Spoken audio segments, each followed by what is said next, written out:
आज तक रेडियो सुनता है सारा जहां।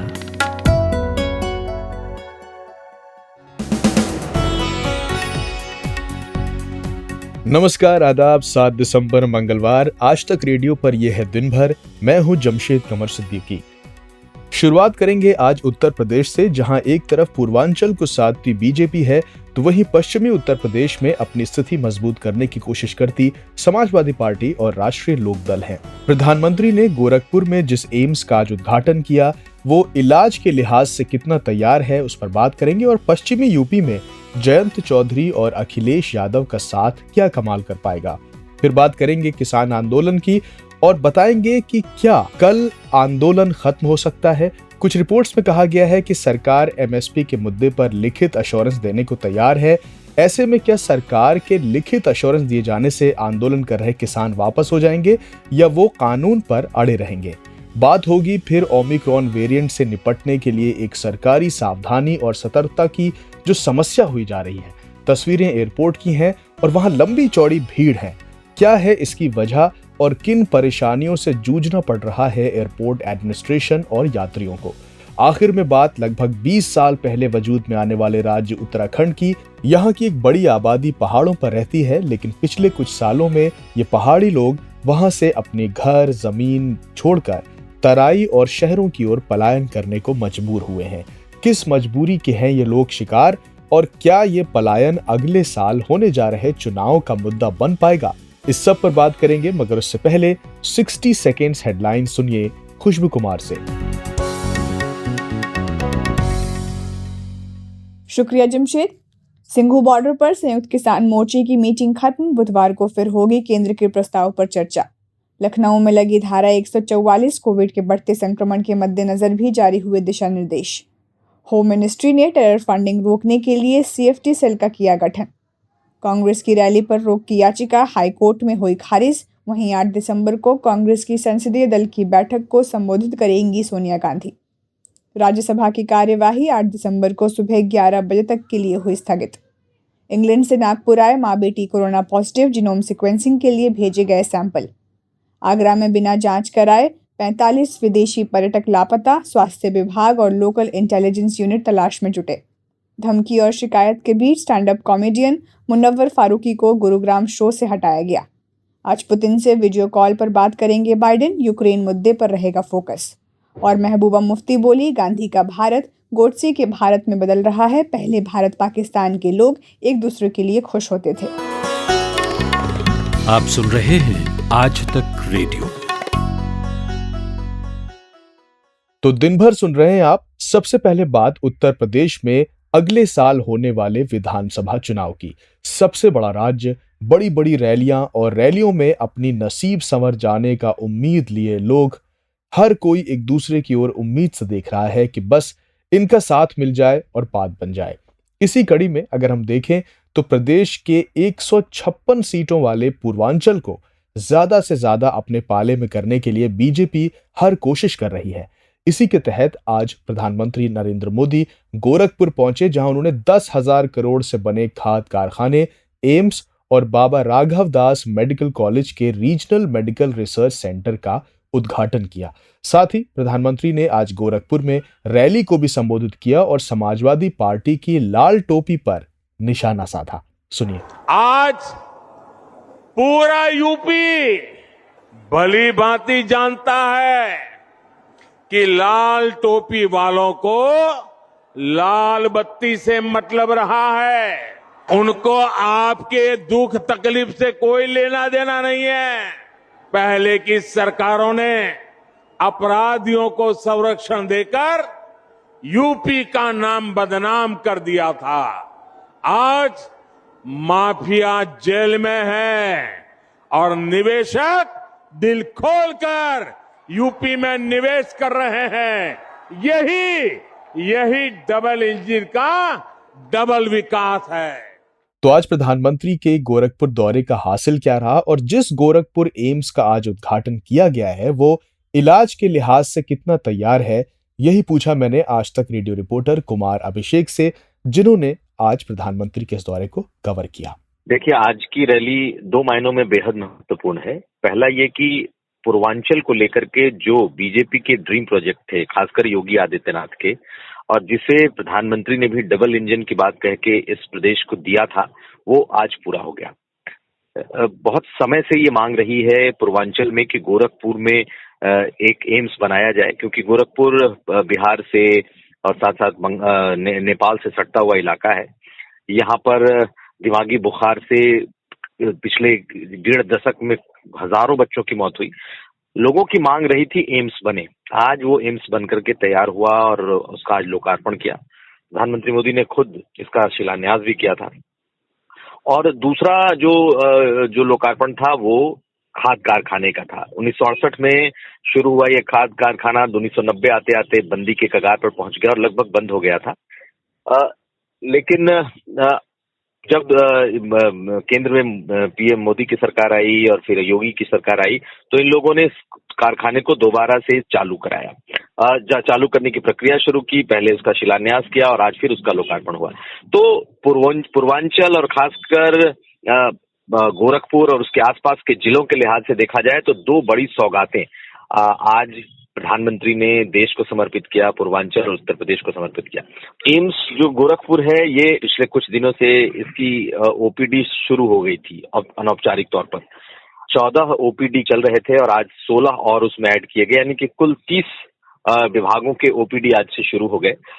750 बेड का ये गोरखपुर का एम्स बनने वाला है, जिसमें 300 बेड की आज से शुरुआत हो गई।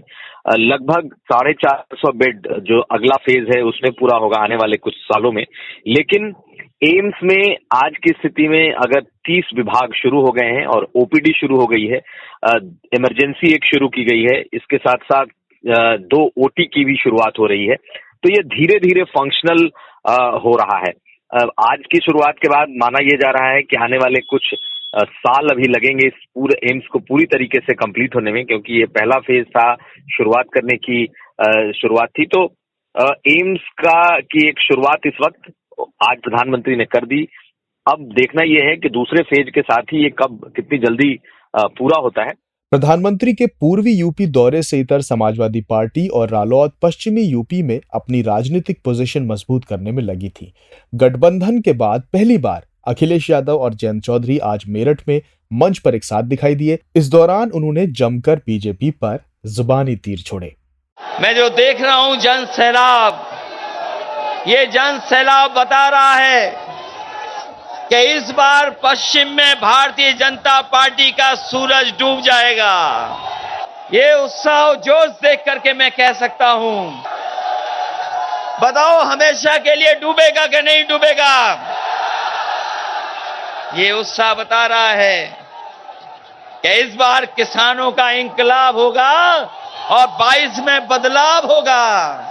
बहरहाल पश्चिमी यूपी की राजनीति में जाट वोट बैंक एक बहुत बड़ा फैक्टर है, जिसे बीजेपी ने पिछले विधानसभा चुनाव में साधा था और पश्चिमी यूपी के 109 सीटों पर जीत दर्ज की थी। लेकिन साल 1959 से लेकर 1990 तक जाट वोटरों पर चौधरी चरण सिंह और उनके बेटे अजीत सिंह का एक छत्र राज रहा। भले ही समय के साथ आरएलडी के जाट वोटर्स के बीच पकड़ कमजोर हुई है, लेकिन अब जब जयंत चौधरी और अखिलेश यादव साथ आ गए हैं, तो ये साथ किस तरह बीजेपी को नुकसान पहुंचा सकता है, पूछा मैंने उत्तर प्रदेश की राजनीति को गहराई से समझने वाले वरिष्ठ पत्रकार मनोज सिंह से। ये तो सही है कि पिछले कुछ चुनाव में आरएलडी का प्रदर्शन जो है वो पश्चिम में जहां उसका सबसे बड़ा आधार है उसका अच्छा नहीं रहा है। खुद 2017 के चुनाव में उसके पास सिर्फ 1 सीट आई थी और जबकि वो काफी सीटों पर लड़ी थी वो, लेकिन तब भी वो खराब प्रदर्शन के बावजूद उसको करीब करीब 15 लाख वोट मिले थे। तो ये है कि पश्चिम में आरएलडी का एक आधार रहा है, भले वो कमजोर रहा है समय समय पर, लेकिन उन्होंने अपनी ताकत दिखाई है। एक तो जो पश्चिम में जो परिस्थितियां बदली हैं इस बार वो 2 तरह की हैं। एक तो जो किसान आंदोलन है वो उसका सबसे ज्यादा प्रभाव जो है वो पश्चिम उत्तर प्रदेश में देखा गया है और भारतीय किसान यूनियन, खासकर जो टिकैत की अगुवाई वाला जो भारतीय किसान यूनियन है उसने अपनी ताकत दिखाई है। जब मुजफ्फरनगर में जब पंचायत हुई या आप गाजीपुर बॉर्डर पर भी जिस तरह से किसान वहाँ जुटते हैं, तो वो एक देखने में आया कि पश्चिम में उसका बहुत ज्यादा प्रभाव है। तो एक तो ये बदलाव हुआ है कि किसान आंदोलन का प्रभाव फिर जो सांप्रदायिक विभाजन हुआ था वो पट गया है, पाट दिया गया है। दूसरी बात ये हुई कि सपा से आरएलडी का एक गठबंधन, ये एक अगर सामाजिक आधार के पर भी देखें तो एक मजबूत गठबंधन होता है, और दोनों दलों के पश्चिम में जो आधार को देखें उसके आधार पर भी एक मजबूत गठबंधन है। तो निश्चित रूप से ये पश्चिम में इसका एक प्रभाव पड़ेगा। और आज की रैली में जिस तरह से पश्चिम में जिस तरह की रैली हुई, काफी भीड़ दिख रही है वहाँ पे। और देखिए कि आज एक ये भी संजोग है कि प्रधानमंत्री गोरखपुर में थे, मतलब पूर्वांचल के इलाके में थे, और आज प्रधानमंत्री ने जो बात कही गोरखपुर की रैली में, तो उन्होंने सपा का नाम तो नहीं लिया, लेकिन लाल टोपी का जिक्र करते हुए कहा कि ये जनता के खतरे का अलर्ट है, रेड अलर्ट है। लेकिन मुझे लगता है कि बीजेपी को के लिए एक ये जो आरएलडी और सपा का गठबंधन है वो पश्चिम में खतरे की घंटी जरूर बजाएगा। अच्छा मनोज जी, जाट वोटरों में इस शिफ्ट का कारण क्या रहा होगा? क्योंकि चौधरी चरण सिंह के परिवार का इस पर एक छत्र राज हुआ करता था, जो 2017 के विधानसभा चुनाव में बीजेपी के साथ आ गया। आपको क्या लगता है इसकी क्या वजह रही होगी? सबसे बड़ा कारण तो मुजफ्फरनगर की जो सांप्रदायिक हिंसा की घटना थी, उसने वहां पर जो जाट और मुस्लिम को अलग कर दिया, और बहुत वहाँ का समाज जो है बुरी तरह विभाजित हो गया, और उसका सबसे ज्यादा फायदा बीजेपी ने उठाया।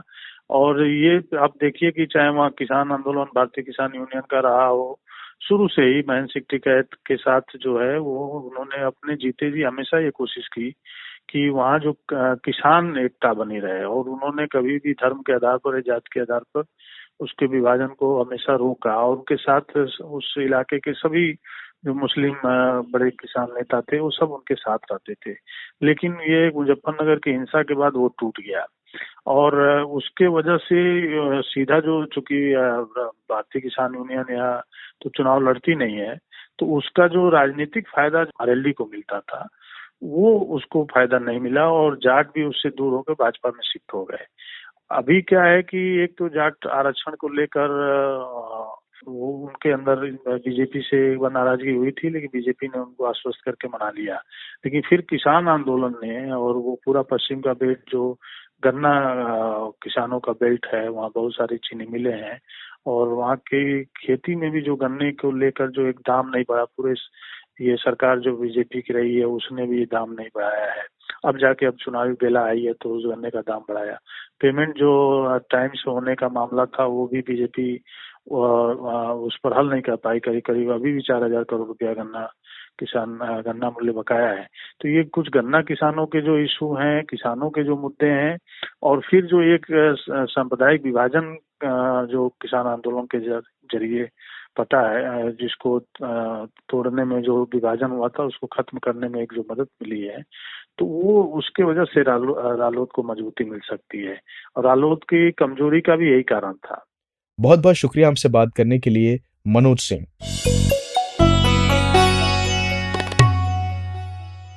सिलसिला खत्म न होगा ये दिल आजारी का, इससे पहले भी कई बार मनाया गया मैं। इस्माइल राज का ये शेर इन दिनों अपनी मांगों को लेकर प्रदर्शन कर रहे किसान संगठनों पर पूरी तरह से सादिक मालूम होता है, यानी फिट बैठता है। 1 साल से चल रहे किसान आंदोलन को खत्म करने की सरकारी कवायद शुरू हुई थी तब जब नरेंद्र मोदी ने आकर ऐलान किया कि तीनों किसान बिल वापस लिए जाएंगे। संसद से भी प्रक्रिया पूरी हुई, लेकिन किसानों की कुछ दूसरी मांगे थीं जो जस की तस रह गईं। वो उन मांगों पर भी अड़ गए। कहा कि एमएसपी पर कानून बने, मृतक किसानों के परिवारों को मुआवजा समेत और दूसरी मांगे भी मानी जाएं, तभी किसान आंदोलन वापस होगा। मृतक किसानों के मुआवजे को लेकर बात हुई और उस पर कृषि मंत्री नरेंद्र सिंह तोमर ने कह दिया कि उनके पास तो मृतक किसानों का कोई डेटा ही नहीं है। बहस और तेज हो गई।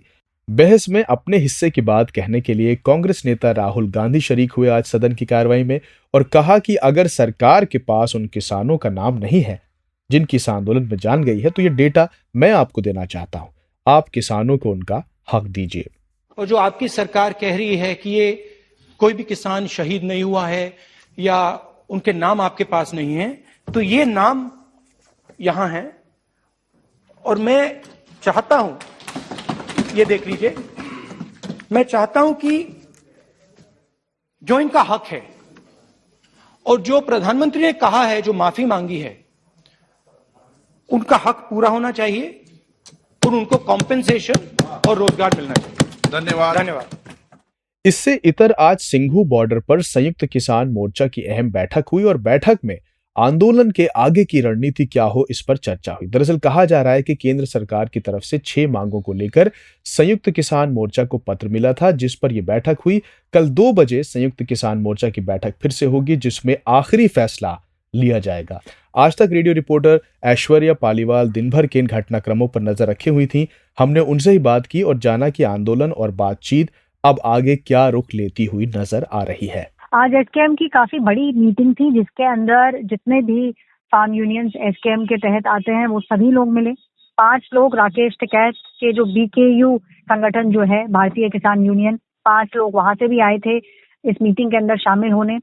सरकार ने एक ड्राफ्ट प्रपोजल होम मिनिस्ट्री की तरफ से एक ड्राफ्ट प्रपोजल संयुक्त किसान मोर्चा को दिया गया है, जिसके अंदर एमएसपी की बात करी गई है, एक कमेटी को सेटअप करने की बात करी गई है। उसके अंदर ये भी लिखा है कि किस तरीके से जो कॉम्पेंसेशन दिया जाएगा उसके अंदर क्या क्या होगा। ये सभी जितनी भी बातें हैं, तमाम बातें उसके अंदर लिखी गई हैं। उसमें ये कहा गया है कि जो एमएसपी पर प्रधानमंत्री जो कमेटी जो जिसकी घोषणा करेंगे, उसके अंदर एसकेएम के प्रतिनिधि भी शामिल होंगे। किसान आंदोलन के वक्त यूपी सरकार, हरियाणा सरकार ने जिन जिन लोगों के ऊपर केसेस दर्ज किए थे वो तत्काल भाव से वापस लिए जाएंगे। भारत सरकार ने जब जिस टाइम आंदोलन चल रहा था, जहां पर भी किसानों की जो भी ट्रैक्टर वगैरह जब्त किए गए थे वो सब वापस दिए जाएंगे। तो इन्हीं सब चीजों के ऊपर आज 5 घंटे से ज्यादा संयुक्त किसान मोर्चा ने इसके ऊपर डेलिब्रेशन किया, इसके ऊपर बातचीत हुई और यही निर्णय लिया गया है कि कल दोपहर 2 बजे एक और मीटिंग ली जाएगी, जिसमें ये तय किया जाएगा कि किसान मोर्चा जो पिछले 1 साल से दिल्ली के अलग अलग हाईवेज के ऊपर देखने को मिल रहा है, चाहे वो गाजीपुर हो, सिंगू हो या टीकरी हो, आगे का रुख क्या होगा। अभी तक जो समझ में आया है वो ये है कि 70% किसान चाहते हैं कि आंदोलन अब खत्म किया जाए, क्योंकि उनकी जो डिमांड थी, जो सबसे पहली और प्रथम डिमांड थी, वो यही थी कि सरकार तीनों किसान कानून को वापस ले ली, किसान कानूनों को वापस ले ले। सरकार ये कर चुकी है। प्रधानमंत्री नरेंद्र मोदी ने खुद आके ये कहा है कि वो रिपील होंगे और वो रिपील हो चुके हैं। तो इसीलिए अब काफी ज्यादा लोग, मेजॉरिटी यही चाहती है कि अब घर वापसी की जाए। इसके ऊपर फाइनल निर्णय कल लिया जाएगा। एक आखिरी सवाल, ऐसा माना जा रहा है कि चाहे कल जो भी फैसला हो, पर तीनों कृषि कानून वापस लेने से सरकार की छवि को एक नुकसान जरूर पहुंचा है। एक मजबूत सरकार के तौर पर यह बिल वापसी उनकी छवि को उसने थोड़ा कमजोर जरूर किया है। तो ऐसे में एमएसपी वाले मुद्दे को सुलझाने का रास्ता सरकार के लिए कितना मुश्किल है, खासकर यूपी के चुनावों के मद्देनजर? देखिए, एमएसपी की अगर बात करें तो उसके अंदर किसान ये चाहते हैं कि जो एमएसपी को लेकर कमेटी नियुक्त की जाए, उसके अंदर एसकेएम यानी कि संयुक्त किसान मोर्चा के लोग होने चाहिए। वो लोग जब होंगे तो किसानों को लगता है कि ऐसा नहीं होना चाहिए कि जो लोग उनके खिलाफ खड़े थे जब किसान आंदोलन चालू हुआ था, उनमें से कोई भी व्यक्ति इस कमेटी के अंदर नहीं होना चाहिए, इस कमेटी का भाग वो व्यक्ति नहीं होना चाहिए। और ये चाहते हैं कि अगर कमेटी बनी भी तो एक समय निर्णय किया जाए, 1 महीना, 2 महीना, 3 महीना, कि कितने समय में कमेटी सुझाव के साथ सरकार के पास जाएगी और कितने समय में एमएसपी का कानून बन जाएगा। ये एक क्लियर गाइडलाइन, ये क्लियर इंस्ट्रक्शंस और एकदम एक वो किसान चाहते हैं कि उन्हें एकदम स्पष्ट इस समय ये चीज दिखे कि एमएसपी का कानून कब तक आएगा, क्योंकि ऐसा ना हो कि कमेटी बने और वो कमेटी सोच विचार ही करती रहे और सुझाव सरकार को भेजती रहे और कभी भी जो किसान चाहते हैं कि एक कानून बने वो ना हो। ये किसान नहीं चाहते हैं और किसान कह रहे हैं कि अगर कमेटी की घोषणा भी सरकार कर देती है या लिखित में दे देती है तो भी वो सरकार की बात मानने को तैयार हो जाएंगे। बहुत बहुत शुक्रिया हमसे बात करने के लिए।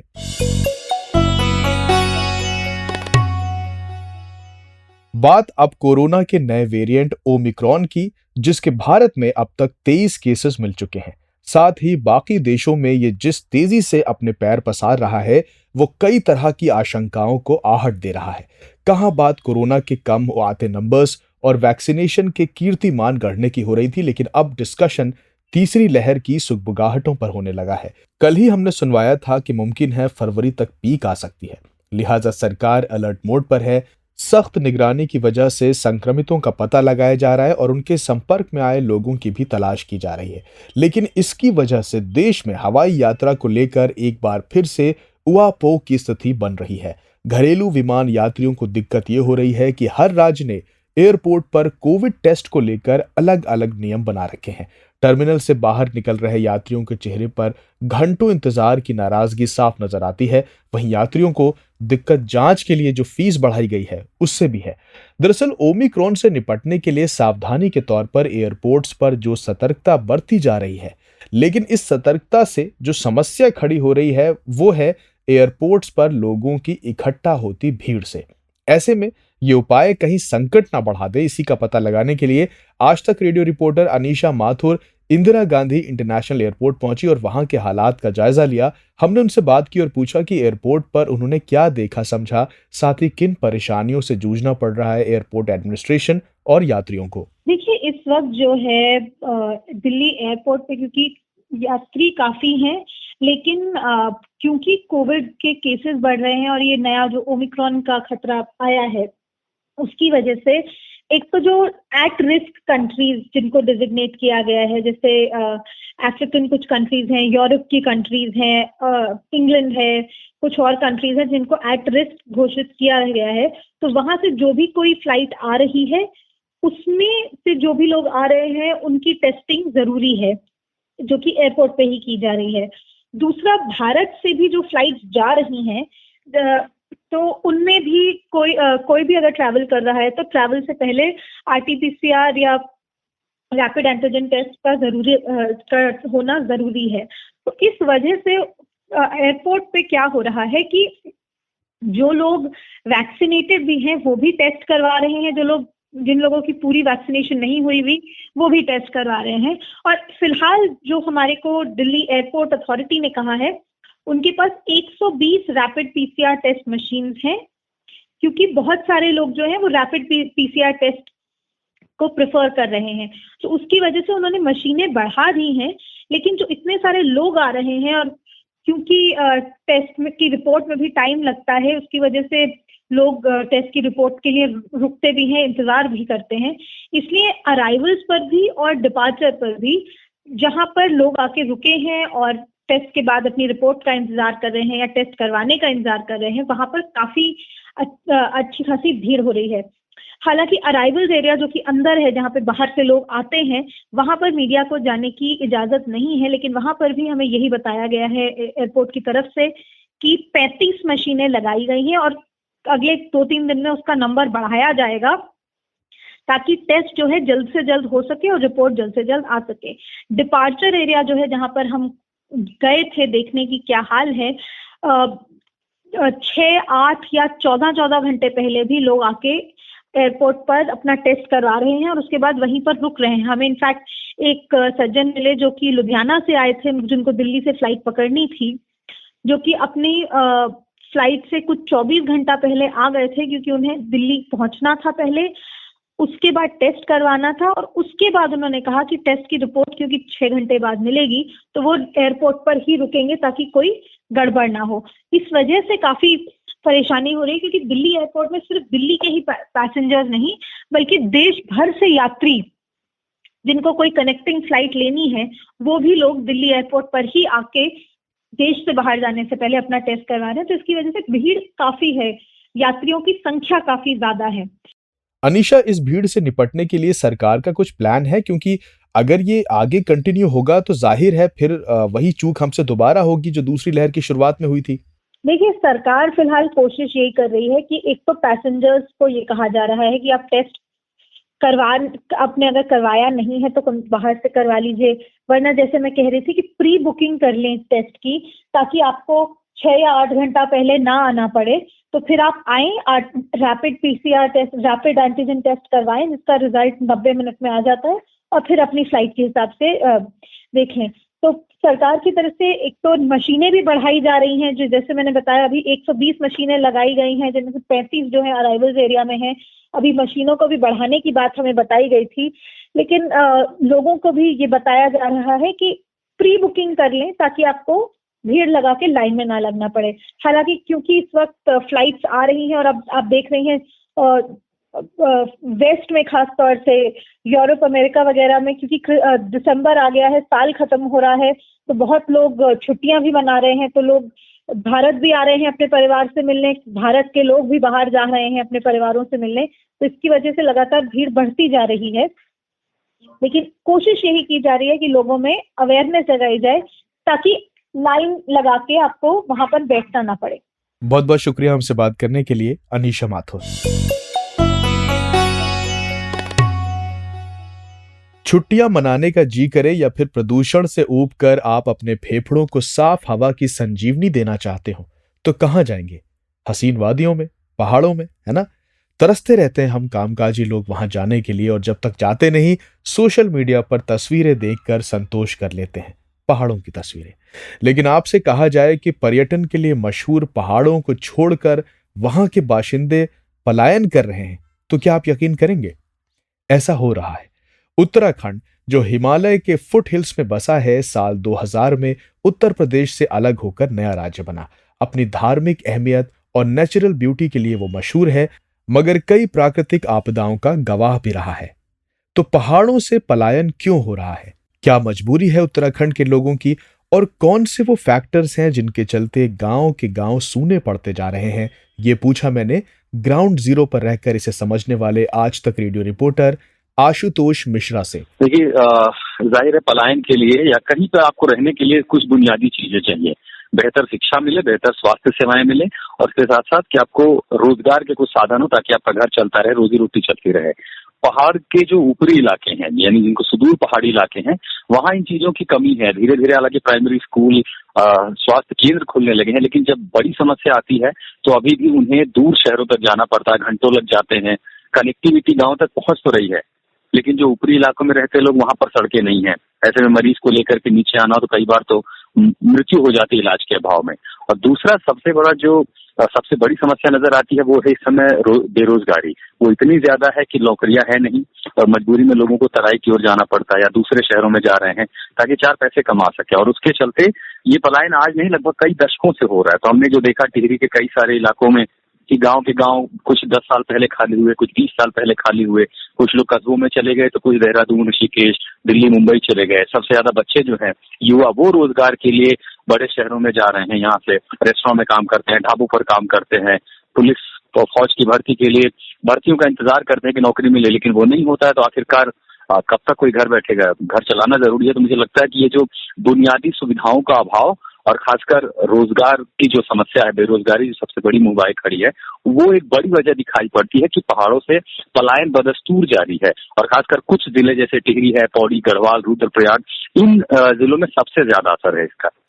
आशुतोष, मौजूदा सरकार या इससे पहले वाली सरकार ने इस पलायन को रोकने की दिशा में क्या कोशिशें की और क्यों ये नाकाफी रहे?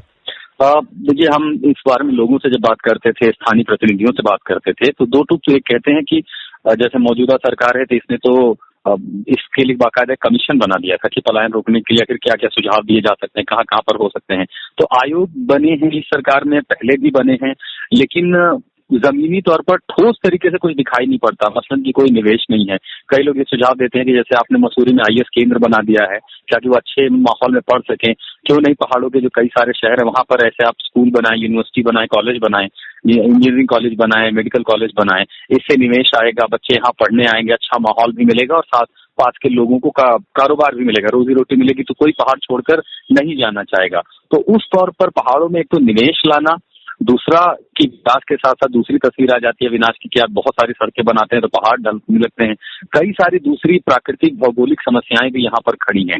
उनका समावेश करते हुए ठोस कदम उठाने के तौर पर कि ऐसा निवेश आए जो प्राकृतिक रूप से सुचारू रूप से चलता रहे, कहीं कोई दिक्कत ना हो, इको फ्रेजाइल सिस्टम खराब ना हो, वैसी ठोस नीति अभी तक दिखाई नहीं पड़ी है। हालांकि राष्ट्रीय रोजगार मिशन के तहत हमने देखा कि कुछ वॉलंटियर गांव-गांव जाते हैं, मुर्गी पालन हो, या फिर गौशालाएं चलाना, इस तरह की ट्रेनिंग दी जा रही है। तो उसमें कुछ महिलाएं उसकी लाभार्थी भी हैं, लेकिन अभी बहुत कुछ किए जाना बाकी है। मुझे लगता है ठीक से अभी तक इसकी शुरुआत भी नहीं हो पाई है। आशुतोष, चुनाव भी आने वाले हैं, तो क्या लगता है आपको कि ये पलायन का मुद्दा कितना बड़ा मुद्दा बनेगा चुनावों में? देखिए, सीमावर्ती जो पहाड़ी इलाके हैं, यहाँ तो मान के चले कि विस्थापन और पलायन सबसे बड़ा मुद्दा है। कई सारे लोग हैं जो नहीं चाहते कि उनके बच्चे, यहाँ पर एक कहावत है कि पहाड़ का पानी और पहाड़ की जवानी दोनों बर्बाद हो जाती है। यहाँ के काम नहीं आती, दूसरों के काम आती है, तो वो नहीं चाहते कि उनके बच्चे जाएं। और इसलिए यहाँ सबसे बड़ी मांग ये है कि एक तो हर गांव के कम से कम जो नजदीकी सुविधा केंद्र है वहां पर प्राथमिक उपचार मिले, शिक्षा की व्यवस्था हो, उनके बच्चों के लिए आसपास में ही डिग्री कॉलेज यूनिवर्सिटीज हों ताकि उन्हें नीचे न जाना पड़े। और इन सब से जब वो निकलें तो उन्हें रोजगार के साधन हो, मतलब जहाँ त्रासदी आती है वहां पर SDRF के तहत इन्हें काम दिया जाए, ट्रेन किया जाए, पर्यटन को बढ़ावा देने के लिए भी उस तरह से उनको ट्रेनिंग दी जाए ताकि रोजगार कमा सके। अगर रोजी रोटी का बंदोबस्त होगा तो पहाड़ी क्यों पलायन करेंगे। बहुत बहुत शुक्रिया हमसे बात करने के लिए आशुतोष मिश्रा। दिन भर में आज इतना ही। कल फिर आज का दिन में आपसे मुलाकात होगी। और हाँ, चलते चलते एक दरख्वास्त भी, और वो ये कि हर मंगलवार हम लोग एक पॉडकास्ट करते हैं जिसका नाम है हेलो डॉक्टर।